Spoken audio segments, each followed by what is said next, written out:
ഒരാശുപത്രി കിടക്കയിൽ മരണത്തെ മുൻപിൽ കണ്ട് കിടക്കുന്ന ഒരു രോഗി. അദ്ദേഹം ആ മരണക്കിടക്കയിൽ കിടന്നുകൊണ്ട് യാതൊന്നിനെക്കുറിച്ചും ചിന്തിക്കുന്നില്ല, തൻ്റെ മരണം മാത്രം. ആ മുറിയിൽ ഒരു ജനാലയുണ്ട്, പക്ഷേ ആ ഭാഗത്തേക്കൊന്നും അദ്ദേഹം നോക്കുന്നില്ല.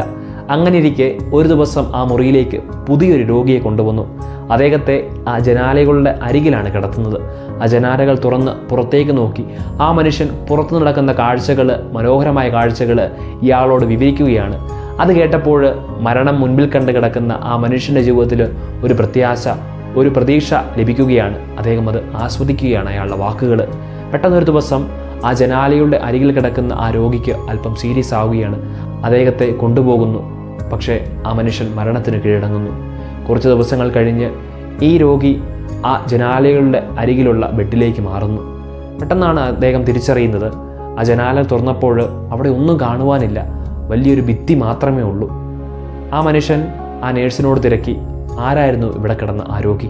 ആ നേഴ്സ് പറഞ്ഞു, അദ്ദേഹം ഒരു കണ്ണുപൊട്ടനായ മനുഷ്യനായിരുന്നു. പ്രിയമുള്ളവരെ, നമ്മുടെയൊക്കെ വാക്കുകൾ ആർക്കെങ്കിലുമൊക്കെ പ്രത്യാശ നൽകുന്നുണ്ടോ? നമ്മുടെ പ്രവൃത്തികൾ, നമ്മുടെ വാക്കുകൾ ആർക്കെങ്കിലുമൊക്കെ, ആരുടെയെങ്കിലുമൊക്കെ ജീവിതത്തിൽ ഒരു പ്രതീക്ഷ, ഒരു പ്രത്യാശ, ഒരു ശുഭാപ്തി വിശ്വാസം നൽകുവാൻ സാധിക്കട്ടെ.